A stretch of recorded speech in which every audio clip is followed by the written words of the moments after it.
Okay, you got to see this guy. Oh, I don't know what I said. I don't remember. So Obama's talking about all of this with the global warming and that, and a lot of it's a hoax. It's a hoax. I mean, it's a money-making industry. Anti-immigrant populism is still very much on the rise. Across Europe, far-right parties are gaining ground. Last week, the anti-immigration Sweden Democrats increased their vote share as the country's third-largest party. Poland has seen regular far-right demonstrations and is controlled by the ultra-nationalist Law and Justice Party. The Czechs re-elected their far-right president early this year. In Austria, the Freedom Party is part of the governing coalition. It has roots in the country's Nazi past. Viktor Orban's increasing authoritarianism in Hungary this week prompted an EU vote condemning his government. Despite losing last year's presidential election, Marine Le Pen's Nationalist Front retains support in France and in Italy. The popularity of the Interior Minister Matteo Salvini continues to grow. He's vowed to change Europe by forming stronger alliances between the continent's far-right parties. But nowhere is the rise of the far-right more poignant and more alarming than right here in Berlin, Europe's powerhouse.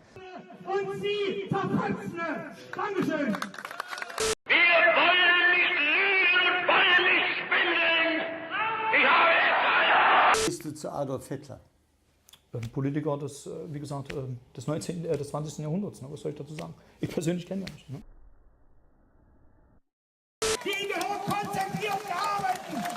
Através do voto, você não vai mudar nada nesse país. Tá? Nada, absolutamente nada. Você só vai mudar, infelizmente, quando um dia nós partimos para uma guerra civil aqui dentro. Né? E fazendo um trabalho que o regime militar não fez, matando os 30 mil. Agora, gostar de homossexual, vai lá, ninguém gosta, tá ok? Ninguém gosta. Não vai ter centímetro demarcado para reserva indígena para quilombola. Despite the incendiary comments, Bolsonaro's popularity has grown in recent years. Disturbingly, many of Hitler's early measures didn't require mass repression. His speeches exploited people's fear and ire to drive their support behind him and the Nazi Party. Meanwhile, businessmen and intellectuals wanting to be on the right side of public opinion endorsed Hitler. They assured themselves and each other that his more extreme rhetoric was only for show. Decades later, Hitler's rise remains a warning of how fragile democratic institutions can be in the face of angry crowds and a leader willing to feed their anger and exploit their fears. Things such as Polish go back to your own country. So it's really racist. He was racist, it was terrifying.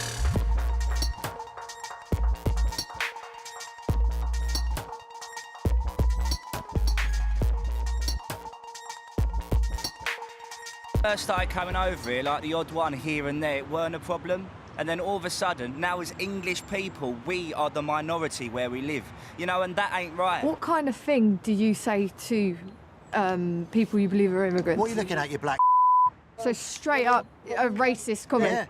Yeah, there's no getting out of it, yeah? I'm not racist. I'm not like... You're not racist? No, listen, hear me out. I've got Muslim friends, I've got coloured friends and all this, yeah? I am racist towards the immigrants, yeah? They're immigrants, yeah? For the simple fact is what they're doing to our country, yeah? Since the vote to leave the EU, there's been a reported rise in race hate crime. Like, do you believe there has been this rising? Because everyone's had enough, that's why. Have you guys ever taken the law into your own hands? Yeah, I have. We're smashing the out of them. That's the only defence we've got. More than 1,000 migrants have been detained by Moscow police to determine whether they've committed any crimes. It comes a day after a riot erupted at a shopping centre in the southern area of Buryulova, where many people from the North Caucasus work. It's left communities who've settled in the capital feeling persecuted, as they see migrants first being targeted by violent protesters, then rounded up by police. We haven't caused any scandal, it was all set up. They shout and scream telling us to leave. Do you think that would change anything? It wouldn't change, it would only be worse. Xinjiang is a remote region in northwestern China. Recently, police there have allegedly detained massive numbers of Muslim ethnic minorities, mostly Uyghurs. There have been credible estimates of between 800,000 to 1 million people from this region being held at political re-education centers. A Wall Street Journal investigation indicates that people were taken to these camps against their will, without any kind of due process. Satellite imagery and information collected by a researcher in Canada indicate that the camp has recently undergone major construction. Just like this one, a number of other camps appear to have been massively expanded. And several similar facilities have been built from scratch in the desert. Internment camps are associated with some of the worst episodes in human history. It's striking to think that this kind of mass incarceration of a religious minority might be happening again in 2018.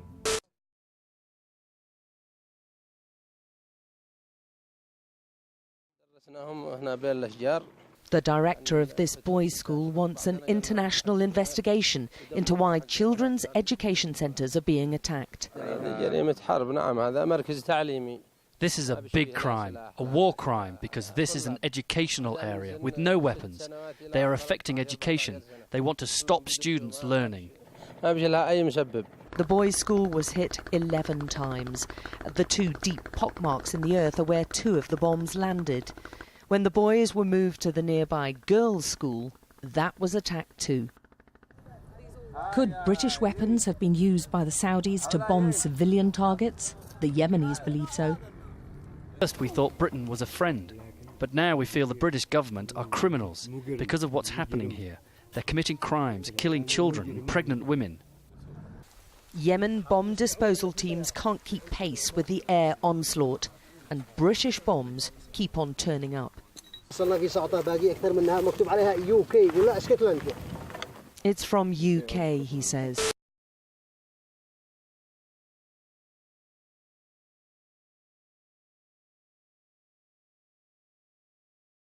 Fake news. Fake news. You are fake news. News tell us what to do. Very fake news. You know, you're dishonest people. The dishonest media. Your organization is terrible. The fake media. CNN's fake news. I don't take questions. I don't take questions from CNN. That was just fake news by NBC, which gives a lot of fake news. It's frankly disgusting the way the press is able to write whatever they want to write. Thanks, everybody. Thank you, everybody. Let's go. Come on, guys. Thank you very much.